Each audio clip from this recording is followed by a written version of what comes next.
Hi everyone, my name is Arash. I am the founder of Vionlabs, and I'm going to geek out with a lot of interesting data today. So let me introduce you to AINAR, our little AI here that watches movies and enriches it with data. But before I dig into that, today we're going to focus quite a lot on how we can get in this never-ending ocean of content the users to actually notice our content, because it's a little bit hard to stand out with our assets out there. So we did a survey in Europe with 3,500 people, asking them how important the visuals are for them when they choose what to watch. And 75% of the people thought the attributes, the visual attributes of the thumbnails, are incredibly important for them to actually choose what to watch.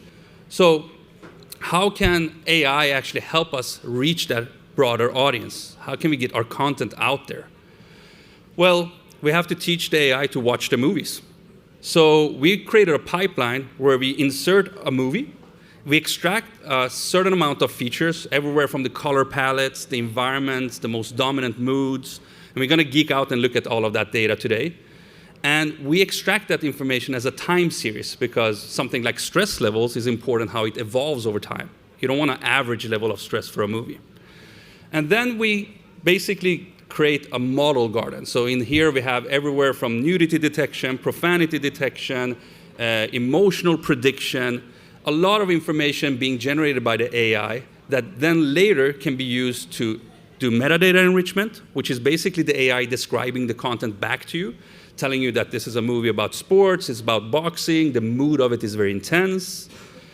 Then you have the artwork creation, where we're going to focus on today, which is generating the preview clips and the thumbnails, making sure the main characters are in them, making sure they look aesthetically good. And there's also content operation stuff we can do with the AI, where we can detect the intros and the credits, so we can have binge mode, so we can skip the intro and credits when we watch a lot of shows. And contextual advertisement, which is a lot coming now in the future. Now, what you see from over here is the emotional data, plus on the top you see the stress levels, and in the middle you see positive and negative emotions. So everything that is blue is positive, and what it's red below the line is a little bit more negative emotions, like more sad. Blue top, more happy. So we take the movie Creed 2, and we choose a motivational scene here. So motivational speech scene, typical Rocky movies, you know. Stallone is always going to do that motivational speech.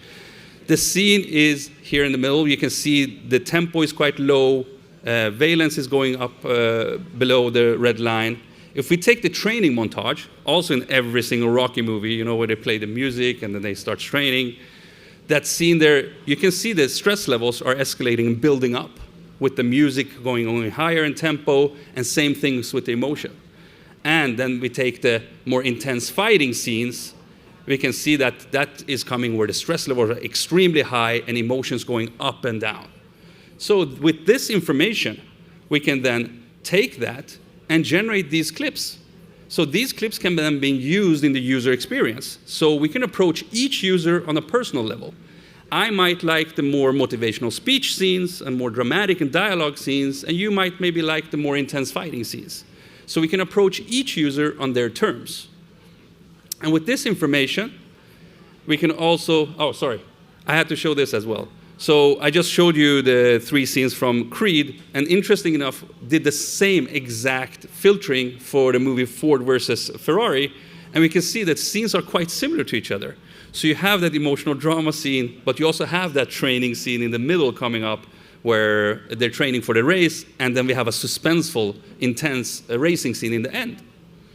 And the models that we are using here is that, you know that little visual I showed you with all of the small dots, the AI's mind? That's called a video embedding. So that's a fingerprint, basically, the DNA of the movie. So that's a model that we're using. Then we have emotion prediction. Obviously, we have to have scene boundary detection, so we know where the scene starts and when the scene ends. And content compliance, making sure there's no nudity or profanity in the actual clip. And also character tracking, so we make sure that the main character is actually in the video, or any of the main characters. So this is what we call a semi-automatic approach. Then we have a more automatic approach. So that fingerprint that I just talked about, the audio and video embedding, if we take the full movie of Creed 2 and then take two of the scenes that I just showed you, the fighting scene versus the motivational speech scene, and compare the fingerprints of those. Here the AI is trying to determine what scene is the most relevant scene for the movie Creed 2. And when it compares that, it says that the relevancy of the motivational speech is not that high, because the movie is much more about the boxing parts of it. So it has a lot of fights in it versus the type of motivational speeches. So the top scene gets a high relevancy score versus the bottom scene getting a low relevancy score. So here the AI chooses that the top scene is the most relevant scene to use in marketing if you want to market it specifically for this movie. Now, we also want to take this automatic approach and apply it to all of the different type of movies like Ford versus Ferrari, or my favorite movie, Mean Girls.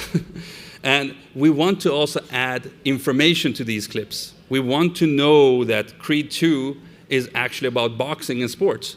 The AI can watch that clip and tell you that. So it watches it, and it describes the content back to you with relevant tags, telling you the emotion is an underdog, intense emotion, or that is an uplifting musical.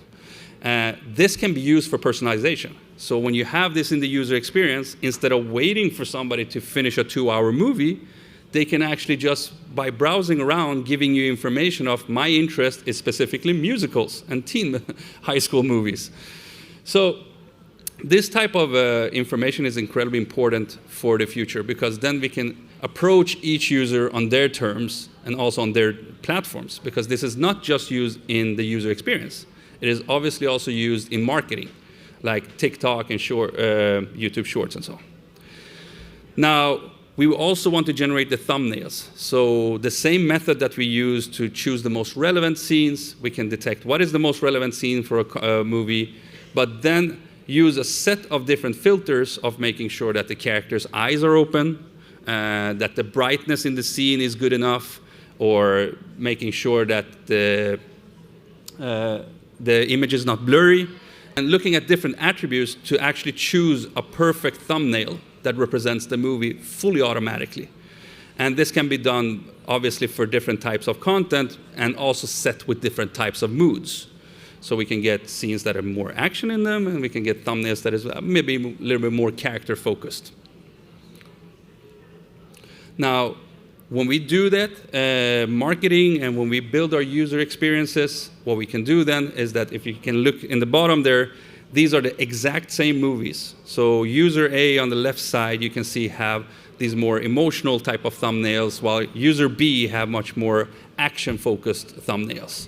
So their experiences in the platform will be totally different from each other. So that gives us a bigger chance to get their attention. So this is the way we want to build our marketing in the future. This is the way we want to build our user experience in the future. So we actually have a chance to stand out and get their attention and get specifically users outside of their comfort zone. Maybe in this case, there's a person that is not so much into the actual boxing of and the sports part of this movie, but the emotional family scenes, the more dialogue scenes can actually get their attention, and that would be their gateway to getting them to watch something like Rocky or Creed.